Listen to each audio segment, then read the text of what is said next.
I just arrived from Tehran, and I discovered that everybody here in America is so nice. They say, you have such lovely accent. Where are you from? And I tell them, Iran. Iran, they say? No, Iran. Iran, Iran. And then they run. Why, you ask? Well, Afghanistan's over. Iraq, been there, almost done that. North Korea, let's not go there. Literally, do not go there. When it comes to little, impoverished, desperate, underdeveloped, rice-eating countries, the US plans to invade. Iran is next. Because of this, I have been sent as representative of my government to help make cultural learnings for prevention of confrontation to make benefit glorious nation of Iran and United States. But it was very challenging getting the 3 legs to qualify for this AFA. But I presented them this morning to Mr. Larry Schnorr, and I told him, I'm sorry, but one of them is from child and I'm not sure if it counts.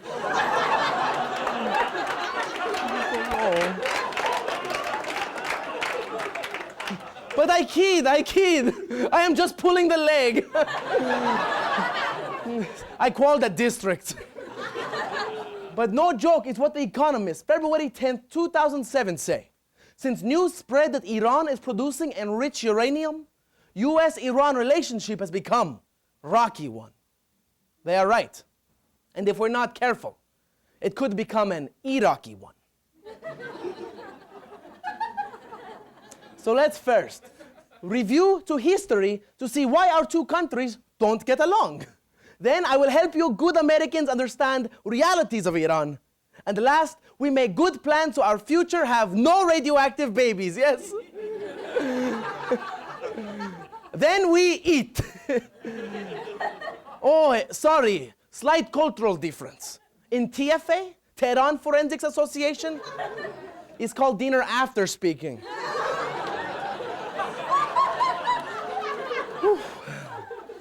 So let us first review to history to see why our 2 countries make like Rosie and the Donald, and fighting and accusing and secretly making the forbidden love.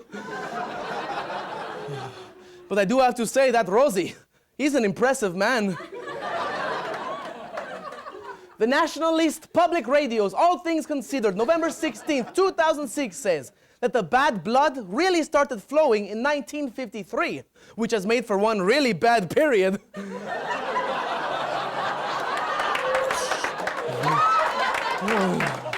Of bad relations.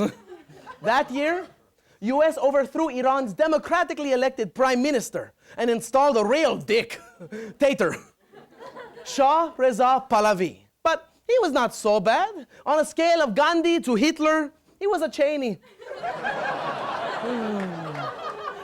I told you he was a dick. In '79, much happens. Iranian revolution, Iranian hostage crisis, and Ayatollah Khomeini calls the US the great Satan, which is better than shitty Satan, right? Of all the Satans, you are right up there.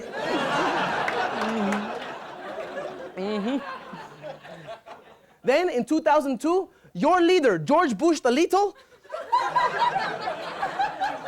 named Iran as part of Axis of Evil, along with North Korea and weddings for gays. Some even suggest when US invade Iraq, they invade wrong country. And with your Bush as president, it makes sense. Iran, Iraq, only 1 letter difference. Tomato, tomato, kebab, kaboom. And now, US is accusing Iran of using nuclear energy program as cover to make weapons of mass destruction. But according to Toronto Star, March 21st, 2007, Iran has denied these charges, saying they need higher electricity and for make glow in dark soccer balls. Oh, I see it! Ah, don't touch it! What? That joke killed in Chernobyl.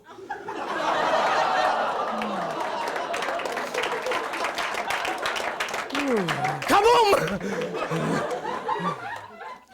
Now that you understand our history, it is time to consider realities of Iran. So you know, make boo-boo with your bomb, you dum-dum. Because, as Norman Solomon warns in 2006 book, War Made Easy, the less Americans know about Iran, the easier it will be to launch the missiles. And to help you in basic understanding about facts of Iran, I have collected questions from some of you earlier. Let us see. Eileen from Bowling Green asks, my family and I want to vacation to Iran while it's still there. But where is it? Eileen, come on, Eileen. I spit on you. National Geographic News, May 2nd, 2006 says that 70% of Americans, just like Eileen, cannot find Iran on map. But it's easy. Iraq is on west, Afghanistan is on east. And if you still need help, just ask the British. They seem to have no trouble finding our international waters. Gloria from Peoria quips. She must be an extemper. I just saw Disney cartoon Aladdin, and I noticed he has no nipples. Are all Iranians nippleless? Gloria. Think I've got your number, Gloria. You naughty boy. Aladdin is not Iranian. He's Arab. Arabs are from Arabian Peninsula and speak Arabic. We speak Farsi and have huge pancake nipples.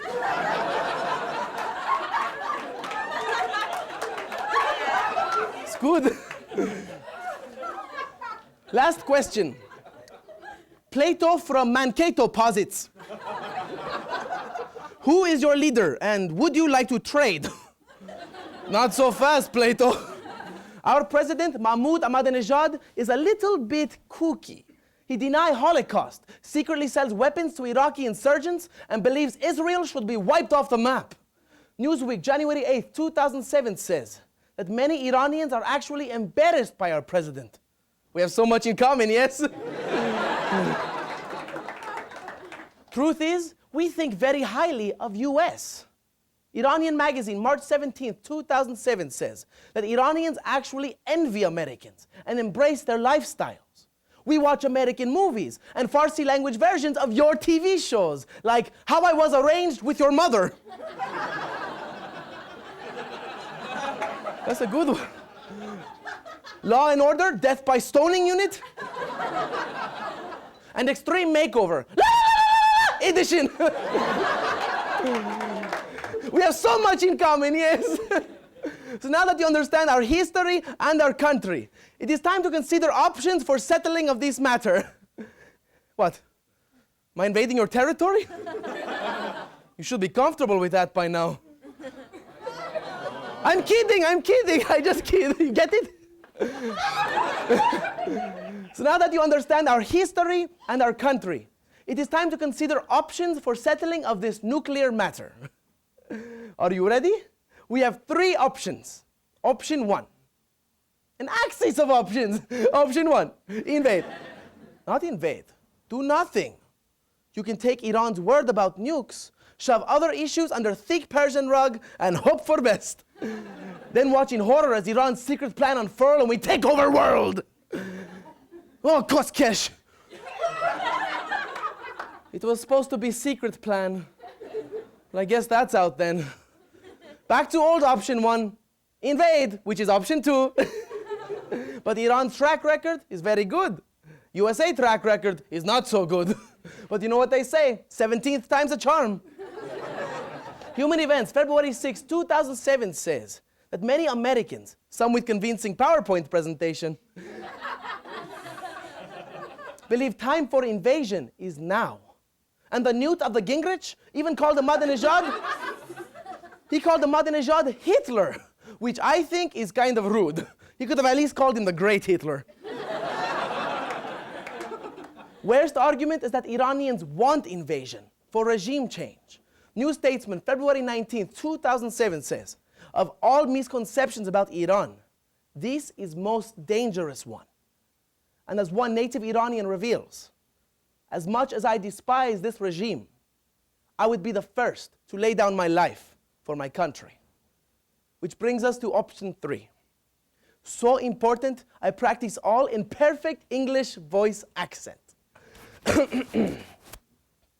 Just talk it out. Iranians are not as different from Americans as we might believe. 70% of Iranians are under the age of 30 and have a growing interest in democracy.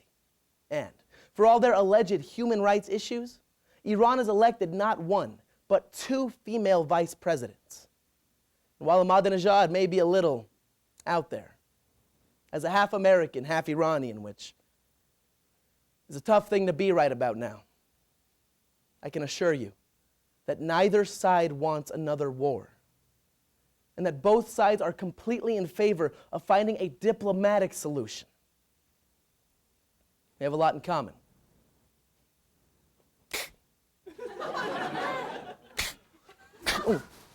Oh, that was challenge. Make vocal each for vocal cord. I think I need hot yogurt drink now. But all worth it to represent glorious nations. First, we discuss history of US-Iran fightings. Then I help you good American friends understand realities of Iran. And last, we make good plans so in future we can avoid global thermonuclear holocaustic Armageddonish. Oh my Allah, just shoot me in the face so my skin don't melt off. Brouhaha. Reporter Ali Scottin writes in Christian Science Monitor last January 19th that when he visited Iran in 2006, many people gave him message to send back to America. Tell them we are not crazy, scary people. And I hope this message has reached you. Oh boy, am I hungry? It's time for dinner after speaking feast, yes? I heard there was dancing. See, I asked Larry Schnorr, your Larry Schnorr, about traditions of dancing, and he helped me last night.